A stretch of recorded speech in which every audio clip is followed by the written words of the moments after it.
The Jungle Book, Mowgli's Brothers. Now Ran the kite brings home the night that Mang the bat sets free. The herds are shut in byre and hut, for loosed till dawn are we. This is the hour of pride and power, talon and tush and claw. Oh, hear the call, good hunting all, that keep the jungle law. Night Song in the Jungle. It was 7 o'clock of a very warm evening in the Seoni hills when Father Wolf woke up from his day's rest, scratched himself, yawned, and spread out his paws one after the other to get rid of the sleepy feeling in their tips. Mother Wolf lay with her big grey nose dropped across her 4 tumbling, squealing cubs, and the moon shone into the mouth of the cave where they all lived. "Arr," said Father Wolf, "it is time to hunt again." He was going to spring downhill when a little shadow with a bushy tail crossed the threshold and whined, "Good luck go with you, O Chief of the Wolves, and good luck and strong white teeth go with the noble children, that they may never forget the hungry in this world." It was the jackal, Tabaki, the dish-licker, and the wolves of India despise Tabaki because he runs about making mischief and telling tales and eating rags and pieces of leather from the village rubbish heaps. But they are afraid of him too, because Tabaki, more than anyone else in the jungle, is apt to go mad, and then he forgets that he was ever afraid of anyone, and runs through the forest biting everything in his way. Even the tiger runs and hides when little Tabaki goes mad, for madness is the most disgraceful thing that can overtake a wild creature. We call it hydrophobia, but they call it diwani, the madness, and run. "Enter then and look," said Father Wolf stiffly, "but there is no food here." "For a wolf, no," said Tabaki. "But for so mean a person as myself, a dry bone is a good feast. Who are we, the Kidarlug, the jackal people, to pick and choose?" He scuttled to the back of the cave, where he found the bone of a buck with some meat on it, and sat cracking the end merrily. "All thanks for this good meal," he said, licking his lips. "How beautiful are the noble children, how large are their eyes, and so young too. Indeed, indeed, I might have remembered that the children of kings are men from the beginning." Now, Tabaki knew as well as anyone else that there is nothing so unlucky as to compliment children to their faces. It pleased him to see Mother and Father Wolf look so uncomfortable. Tabaki sat still, rejoicing in the mischief that he had made, and then he said spitefully, "Shere Khan, the big one, has shifted his hunting grounds. He will hunt among these hills for the next moon, so he has told me." Shere Khan was the tiger who lived near the Waingunga River 20 miles away. "He has no right," Father Wolf began angrily.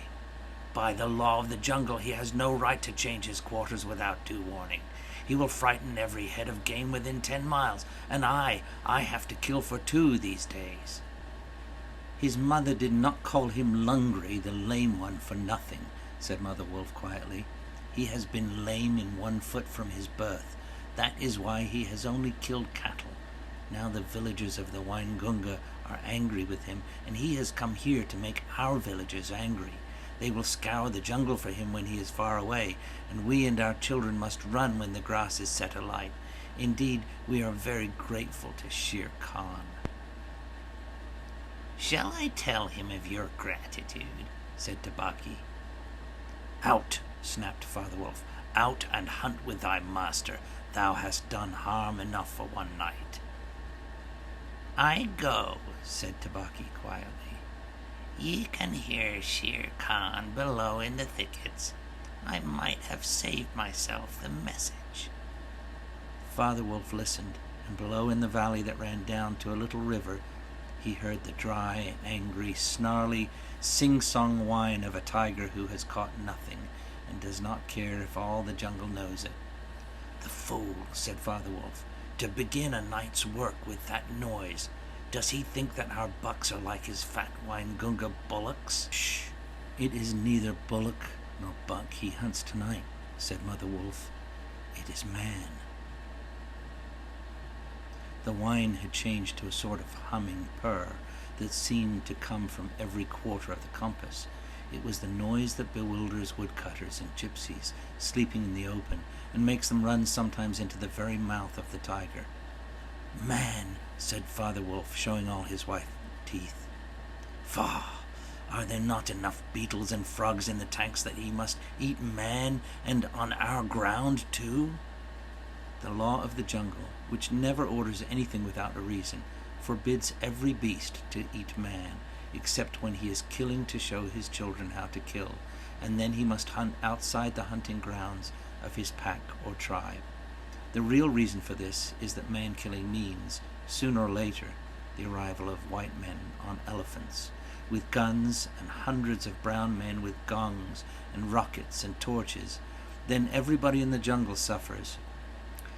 The reason the beasts give among themselves is that man is the weakest and most defenseless of all living things, and it is unsportsmanlike to touch him. They say too, and it is true, that man-eaters become mangy and lose their teeth. The purr grew louder and ended in the full-throated "Arr!" of the tiger's charge. Then there was a howl, an untigerish howl from Shere Khan. "He has missed," said Mother Wolf. "What is it?" Father Wolf ran out a few paces and heard Shere Khan muttering and mumbling savagely as he tumbled about in the scrub. "The fool has had no more sense than to jump at a woodcutter's campfire and has burned his feet," said Father Wolf with a grunt. "Tabaki is with him." "Something is coming uphill," said Mother Wolf, twitching one ear. "Get ready." The bushes rustled a little in the thicket, and Father Wolf dropped with his haunches under him, ready for his leap. Then, if you had been watching, you would have seen the most wonderful thing in the world. The wolf checked in mid-spring. He made his bound before he saw what it was he was jumping at, and then he tried to stop himself. The result was that he shot up straight into the air for 4 or 5 feet, landing almost where he left ground. "Man," he snapped, "a man's cub! Look!" Directly in front of him, holding on by a low branch, stood a naked brown baby who could just walk, as soft and as dimpled a little atom as ever came to a wolf's cave at night. He looked up into Father Wolf's face and laughed. "Is that a man's cub?" said Mother Wolf. "I have never seen one. Bring it here." A wolf accustomed to moving his own cubs can, if necessary, mouth an egg without breaking it, and though Father Wolf's jaws closed right on the child's back, not a tooth even scratched the skin as he laid it down among the cubs. "How little, how naked, and how bold," said Mother Wolf softly. The baby was pushing his way between the cubs to get close to the warm hide. "Aye, he is taking his meal with the others, and so this is a man's cub. Now, was there ever a wolf that could boast of a man's cub among her children?" "I have heard now and again of such a thing, but never in our pack or in my time," said Father Wolf. "He is altogether without hair, and I could kill him with a touch of my foot. But see, he looks up and is not afraid." The moonlight was blocked out of the mouth of the cave, for Shere Khan's great square head and shoulders were thrust into the entrance. Tabaki, behind him, was squeaking, my lord, it went in here." "Shere Khan does us great honor," said Father Wolf, but his eyes were very angry. "What does Shere Khan need?" "My quarry. A man's cub went this way," said Shere Khan. "Its parents have run off. Give it to me." Shere Khan had jumped at a woodcutter's campfire, as Father Wolf had said, and was furious from the pain of his burned feet. But Father Wolf knew that the mouth of the cave was too narrow for a tiger to come in by. Even where he was, Shere Khan's shoulders and forepaws were cramped for want of room, as a man's would be if he tried to fight in a barrel. "The wolves are free people," said Father Wolf. "They take orders from the head of the pack and not from any striped cattle killer. The man's cub is ours, to kill if we choose." "Ye choose and ye do not choose. What talk is this of choosing? By the bull that I killed, am I to stand nosing into your dog's den for my fair dues? It is I, Shere Khan, who speak." The tiger's roar filled the cave with thunder. Mother Wolf shook herself clear of the cubs and sprang forward, her eyes like two green moons in the darkness, facing the blazing eyes of Shere Khan. "And it is I, Raksha, the demon, who answers. The man's cub is mine, Lungri, mine to me. He shall not be killed. He shall live to run with the pack and to hunt with the pack. And in the end, look you, hunter of little naked cubs, frog-eater, fish-killer, he shall hunt thee. Now get hence, or by the Sambur that I killed, I eat no starved cattle. Back thou goest to thy mother, burned beast of the jungle, lamer than ever thou camest into the world. Go!" Father Wolf looked on amazed. He had almost forgotten the days when he won Mother Wolf in a fair fight from 5 other wolves, when she ran in the pack and was not called the demon for compliment's sake. Shere Khan might have faced Father Wolf, but he could not stand up against Mother Wolf, for he knew that where he was, she had the advantage of the ground, and would fight to the death. So he backed out of the cave's mouth, growling, and when he was clear, he shouted, "Each dog barks in his own yard. We will see what the pack will say to this fostering of man-cubs.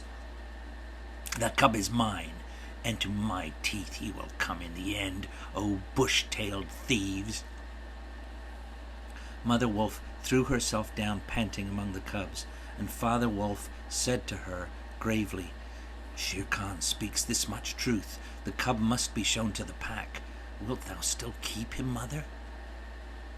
"Keep him," she gasped. "He came naked by night, alone and very hungry, yet he was not afraid. Look, he has pushed one of my babes to the side already, and that lame butcher would have killed him and would have run off to the Waingunga while the villagers here hunted through all our lairs in revenge. Keep him? Assuredly I will keep him. Lie still, little frog, O thou Mowgli, for Mowgli the frog I will call thee. The time will come when thou wilt hunt Shere Khan as he has hunted thee." "But what will our pack say?" said Father Wolf. "The law of the jungle lays down very clearly that any wolf may, when he marries, withdraw from the pack he belongs to, but as soon as his cubs are old enough to stand on their feet, he must bring them to the pack council, which is generally held once a month at full moon, in order that the other wolves may identify them. After that inspection, the cubs are free to run where they please, and until they have killed their first buck, no excuse is accepted if a grown wolf of the pack kills one of them. The punishment is death, where the murderer can be found, and if you think for a minute you will see that this must be so." Father Wolf waited till his cubs could run a little, and then on the night of the pack meeting took them and Mowgli and Mother Wolf to the council rock, a hilltop covered with stones and boulders where 100 wolves could hide. Akela, the great grey lone wolf, who led all the pack by strength and cunning, lay out at full length on his rock, and below him sat 40 or more wolves of every size and color, from badger-colored veterans who could handle a buck alone to a young black 3-year-olds who thought they could. The lone wolf had led them for a year now. He had fallen twice into a wolf trap in his youth, and once he had been beaten and left for dead, so he knew the manners and customs of men. There was very little talking at the rock. The cubs tumbled over each other in the center of the circle where their mothers and fathers sat, and now and again a senior wolf would go quietly up to a cub, look at him carefully, and return to his place on noiseless feet. Sometimes a mother would push her cub far out into the moonlight to be sure that he had not been overlooked. Akela from his rock would cry, "Ye know the law, ye know the law. "Look well, O wolves!" And the anxious mothers would take up the call, look well, O wolves!"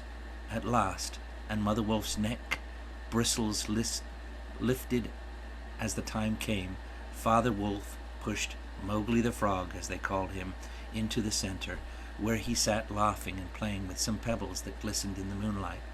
Akela never raised his head from his paws, but went on with the monotonous cry, "Look well!" A muffled roar came up from behind the rocks, the voice of Shere Khan crying, "The cub is mine! Give him to me! What have the free people to do with a man's cub?" Akela never even twitched his ears. All he said was, "Look well, O wolves! What have the free people to do with the orders of any save the free people? Look well!" There was a chorus of deep growls, and a young wolf in his 4th year flung back Shere Khan's question to Akela, "What have the free people to do with a man's cub?" Now the law of the jungle lays down that if there is any dispute as to the right of a cub to be accepted by the pack, he must be spoken for by at least 2 members of the pack who are not his father and mother. "Who speaks for this cub?" said Akela. "Among the free people, who speaks?" There was no answer, and Mother Wolf got ready for what she knew would be her last fight if things came to fighting. Then the only other creature who is allowed at the pack council, Baloo, the sleepy brown bear who teaches the wolf cubs the law of the jungle, old Baloo, who can come and go where he pleases because he eats only nuts and roots and honey, rose upon his hind quarters and grunted. "The man's cub, he said. "I speak for the man's cub. There is no harm in a man's cub. I have no gift of words, but I speak the truth. Let him run with the pack and be entered with the others. I myself will teach him." "We need yet another," said Akela. "Baloo has spoken, and he is our teacher for the young cubs. Who speaks besides Baloo?" A black shadow dropped into the circle.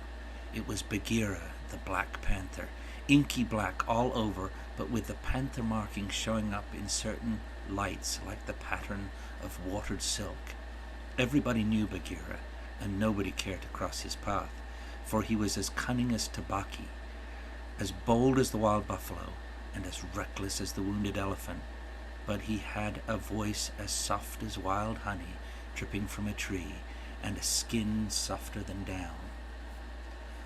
"O Akela, and ye the free people," he purred, "I have no right in your assembly, but the law of the jungle says that if there is a doubt, which is not a killing matter in regard to a new cub, the life of that cub may be bought at a price, and the law does not say who may or may not pay that price. Am I right?" "Good, good," said the young wolves, who are always hungry. "Listen to Bagheera. The cub can be bought for a price. It is the law." "Knowing that I have no right to speak here, I ask your leave." "Speak then," cried 20 voices. "To kill a naked cub is a shame. Besides, he may make better sport for you when he is grown. Baloo has spoken in his behalf. Now, to Baloo's word, I will add 1 bull, and a fat one, newly killed, not half a mile from here, if ye will accept the man's cub according to the law. Is it difficult?" There was a clamor of scores of voices saying, "What matter? He will die in the winter rains. He will scorch in the sun. What harm can a naked frog do us? Let him run with the pack. Where is the bull, Bagheera? Let him be accepted." And then came Akela's deep bay, crying, look well, O wolves." Mowgli was still deeply interested in the pebbles, and he did not notice when the wolves came and looked at him one by one. At last they all went down the hill for the dead bull, and only Akela, Bagheera, Baloo, and Mowgli's own wolves were left. Shere Khan roared still in the night, for he was very angry that Mowgli had not been handed over to him. "Aye, roar well," said Bagheera under his whiskers, "for the time will come when this naked thing will make thee roar to another tune, or I know nothing of man." "It was well done," said Akela. "Men and their cubs are very wise. He may help in time."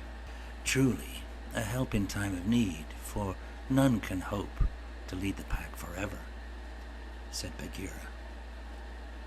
Akela said nothing. He was thinking of the time that comes to every leader of every pack when his strength goes from him and he gets feebler and feebler, till at last he is killed by the wolves and a new leader comes up to be killed in his turn. "Take him away," he said to Father Wolf, "and train him as befits one of the free people." And that is how Mowgli was entered into the Seeonee wolf pack for the price of a bull and on Baloo's good word. Now you must be content to skip 10 or 11 whole years and only guess at all the wonderful life that Mowgli led among the wolves, because if it were written out it would fill ever so many books. He grew up with the cubs, though they, of course, were grown wolves almost before he was a child, and Father Wolf taught him his business and the meaning of things in the jungle, till every rustle in the grass, every breath of the warm night air, every note of the owls above his head, every scratch of a bat's claws as it roosted for a while in a tree, and every splash of every little fish jumping in a pool meant just as much to him as the work of his office means to a businessman. When he was not learning, he sat out in the sun and slept, and ate and went to sleep again. When he felt dirty or hot, he swam in the forest pools, and when he wanted honey, Baloo told him that honey and nuts were just as pleasant to eat as raw meat. He climbed up for it, and that Bagheera showed him how to do. Bagheera would lie out on a branch and call, "Come along, little brother." And at first Mowgli would cling like the sloth, but afterward he would fling himself through the branches almost as boldly as the grey ape. He took his place at the council rock too, when the pack met, and there he discovered that if he stared hard at any wolf, the wolf would be forced to drop his eyes, and so he used to stare for fun. At other times he would pick the long thorns out of the pads of his friends, for wolves suffered terribly from thorns and burrs in their coats. He would go down the hillside into the cultivated lands by night, and look very curiously at the villagers in their huts, but he had mistrust of the men, because Bagheera showed him a square box with a drop gate so cunningly hidden in the jungle that he nearly walked into it, and told him that it was a trap.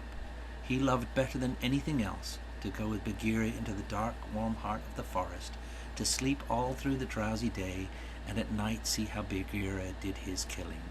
Bagheera killed right and left as he felt hungry, and so did Mowgli, with one exception.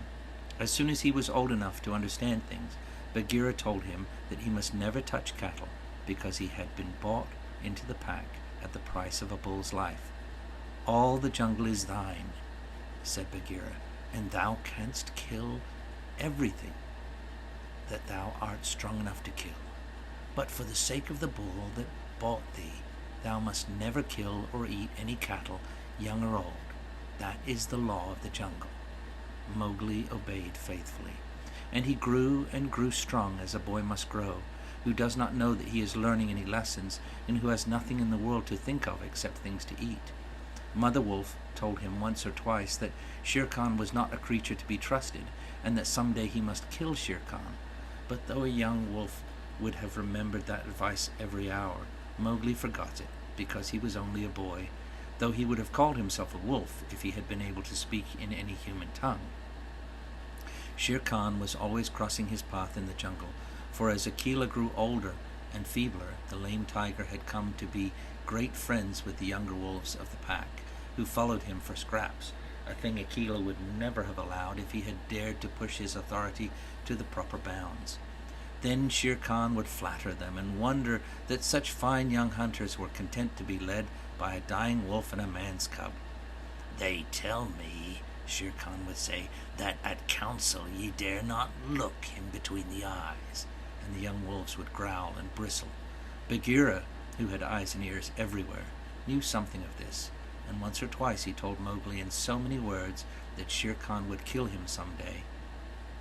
Mowgli would laugh and answer, "I have the pack, and I have thee, and Baloo, though he is so lazy, might strike a blow or two for my sake. Why should I be afraid?" It was one very warm day that a new notion came to Bagheera, born of something that he had heard. Perhaps Ikki the porcupine had told him, But he said to Mowgli when they were deep in the jungle, as the boy lay with his head on Bagheera's beautiful black skin, "Little brother, how often have I told thee that Shere Khan is thy enemy?" "As many times as there are nuts on that palm," said Mowgli, who naturally could not count.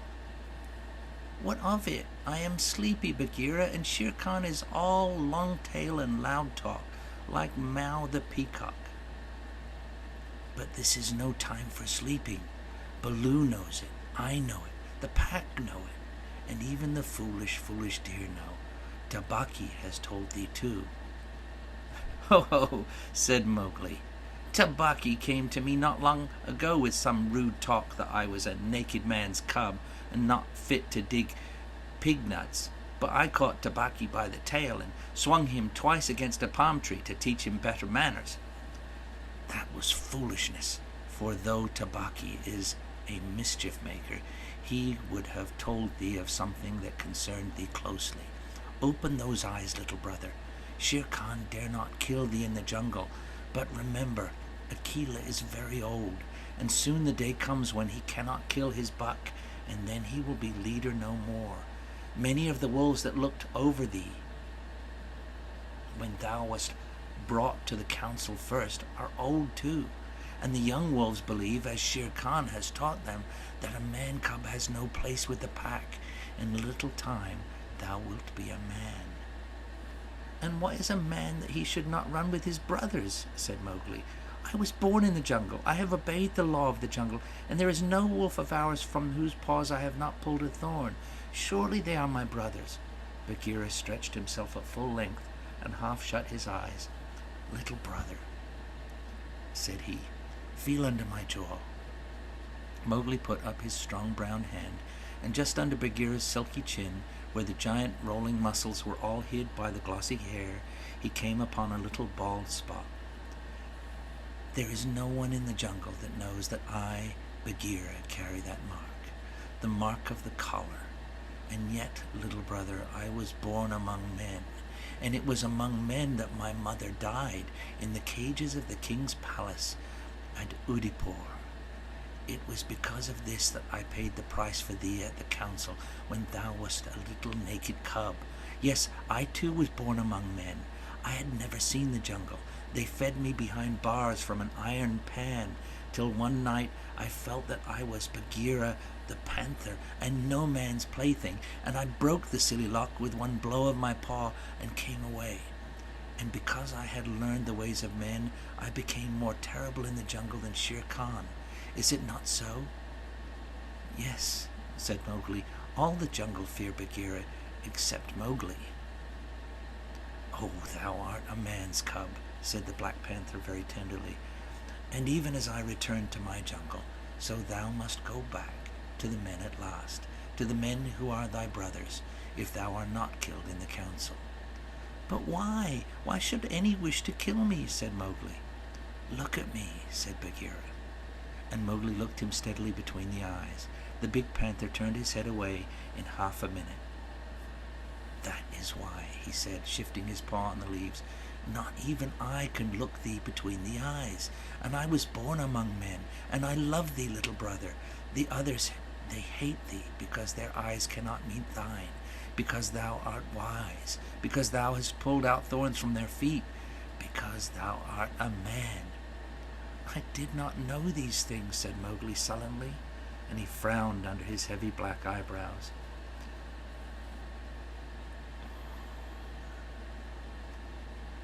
"What is the law of the jungle? Strike first and then give tongue. By thy very carelessness they know that thou art a man. But be wise. It is in my heart that when Akela misses his next kill, and at each hunt it costs him more to pin the buck, the pack will turn against him and against thee. They will hold a jungle council at the rock, and then, I have said it," said Bagheera, leaping up. "Go thou down quickly to the men's huts in the valley, and take some of the red flower which they grow there, so that when the time comes thou mayest have even a stronger friend than I, or Baloo, or those of the pack that love thee. Get the red flower." By the red flower, Bagheera meant fire. Only no creature in the jungle will call fire by its proper name. Every beast lives in deadly fear of it and invents 100 ways of describing it. "The red flower," said Mowgli, "that grows outside their huts in the twilight. I will get some." "There speaks the man's cub," said Bagheera proudly. "Remember that it grows in little pots. Get one swiftly and keep it by thee for time of need." "Good," said Mowgli. "I go. But art thou sure, O my Bagheera?" He slipped his arm around the splendid neck and looked deep into the big eyes. "Art thou sure that all this is Shere Khan's doing?" "By the broken lock that freed me, I am sure, little brother." "Then by the bull that bought me, I will pay Shere Khan full tale for this, and it may be a little over," said Mowgli, and he bounded away. "That is a man. That is all a man," said Bagheera to himself, lying down again. "Oh, Shere Khan never was a blacker hunting than that frog hunt of thine 10 years ago." Mowgli was far and far through the forest, running hard, and his heart was hot in him. He came to the cave as the evening mist rose and drew breath, and looked down the valley. The cubs were out, but Mother Wolf, at the back of the cave, knew by his breathing that something was troubling her frog. "What is it, son?" she said.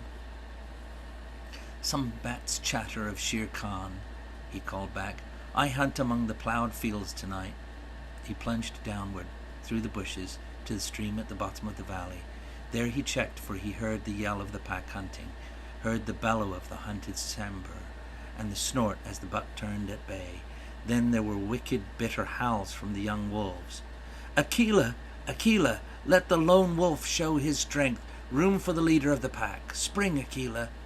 The lone wolf must have sprung and missed his hold, for Mowgli heard the snap of his teeth and then a yelp as the sambar knocked him over with his forefoot. He did not wait for anything more, but dashed on, and the yells grew fainter behind him as he ran into the croplands where the villagers lived. "Bagheera spoke the truth," he panted, as he nestled down in some cattle fodder by the window of a hut. "Tomorrow is one day both for Akela and for me." Then he pressed his face close to the window and watched the fire on the hearth. He saw the husbandman's wife get up and feed it in the night with black lumps, and when the morning came and the mists were all white and cold, he saw the man's child pick up a wicker pot plastered inside with earth, fill it with lumps of red-hot charcoal, put it under his blanket, and go out to tend the cows in the byre. "Is that all?" said Mowgli. "If a cub can do it, there is nothing to fear." So he strode around the corner and met the boy, took the pot from his hand, and disappeared into the mist while the boy howled with fear. "They are very like me," said Mowgli, blowing into the pot as he had seen the woman do.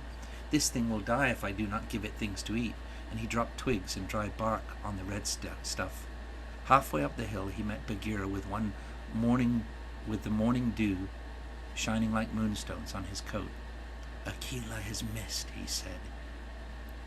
"They would have killed him last night, but they needed thee also. They were looking for thee on the hill." "I was among the ploughed lands. I am ready. See?" Mowgli held up the fire pot. "Good. Now I have seen men thrust a dry branch into that stuff, and presently the red flower blossomed at the end of it. Art thou not afraid?"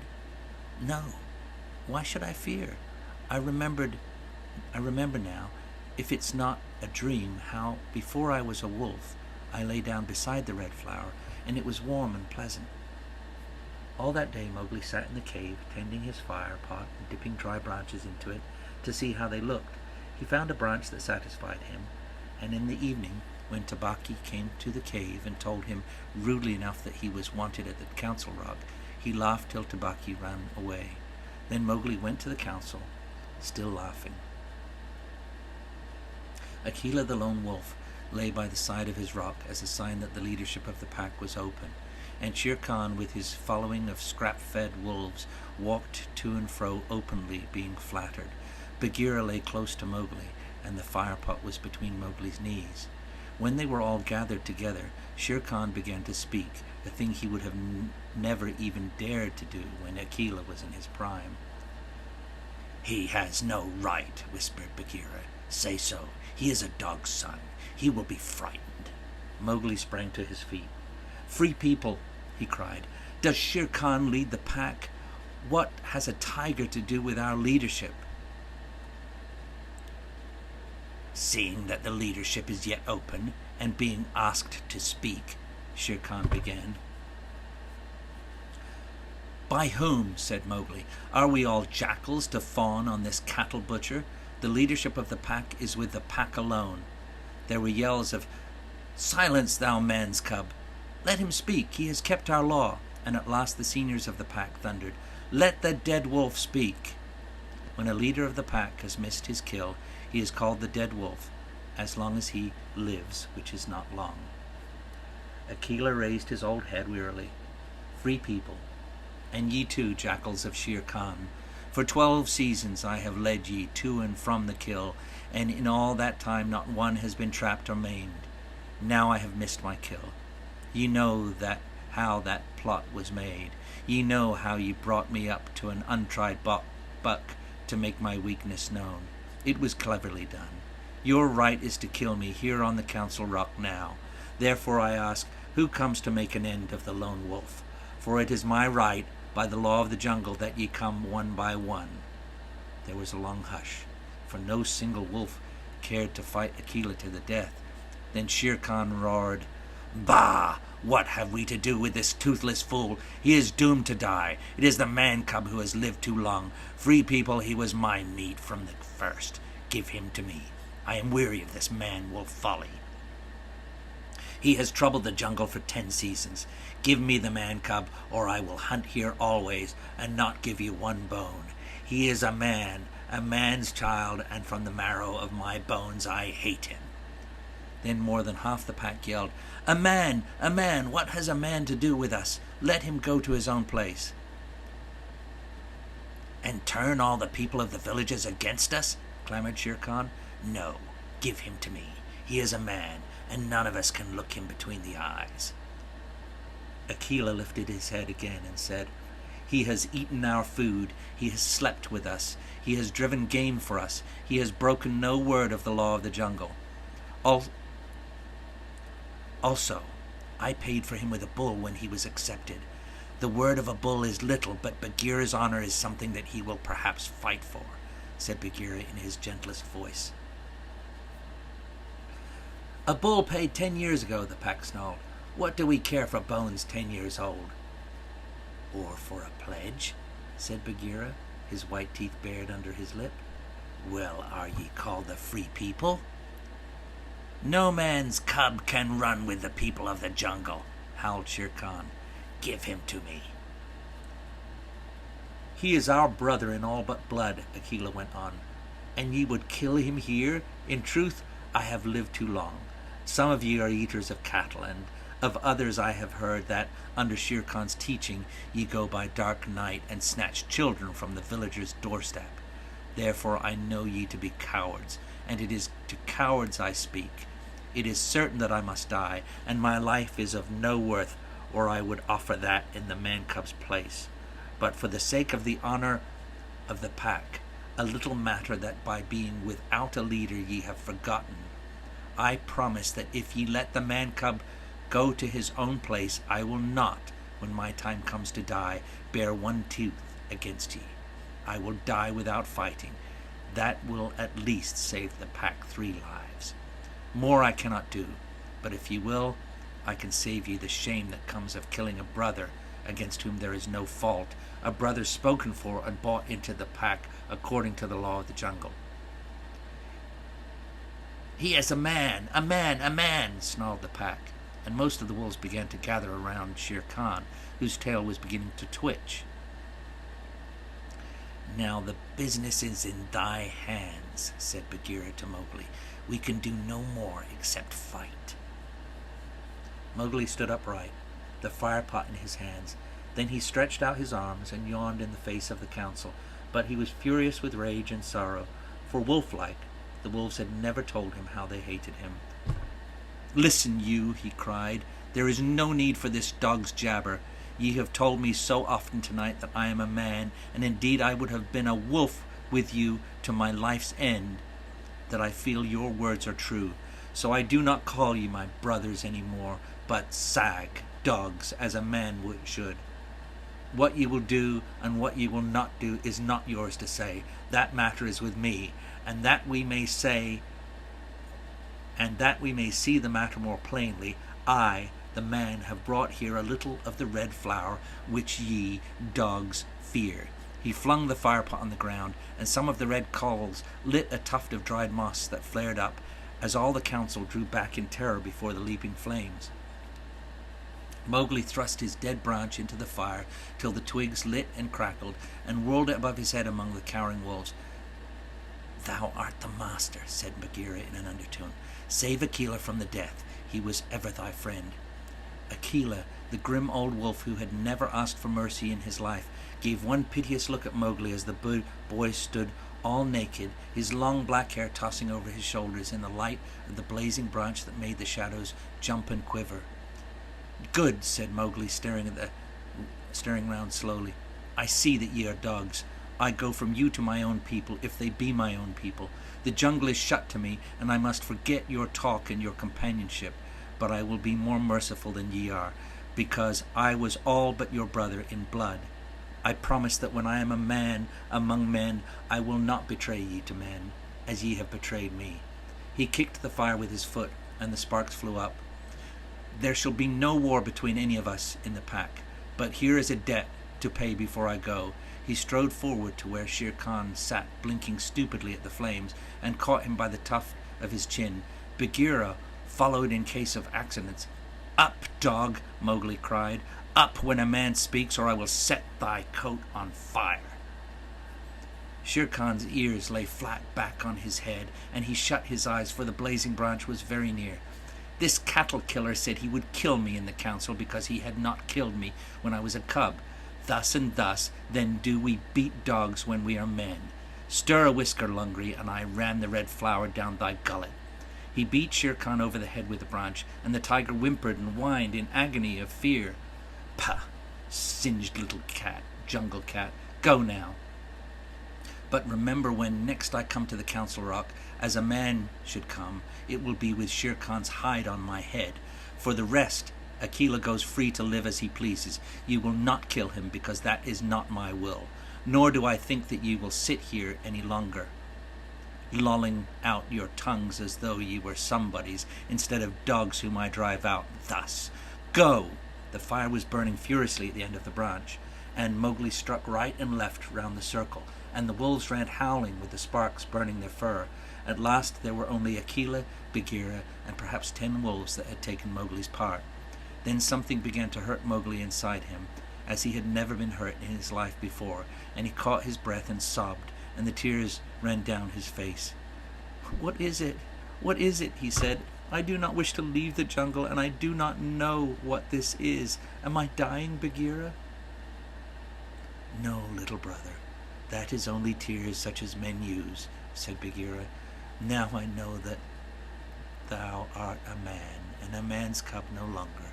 The jungle is shut indeed to thee henceforward. Let them fall, Mowgli. They are only tears." So Mowgli sat and cried, as though his heart would break, and he had never cried in all his life before.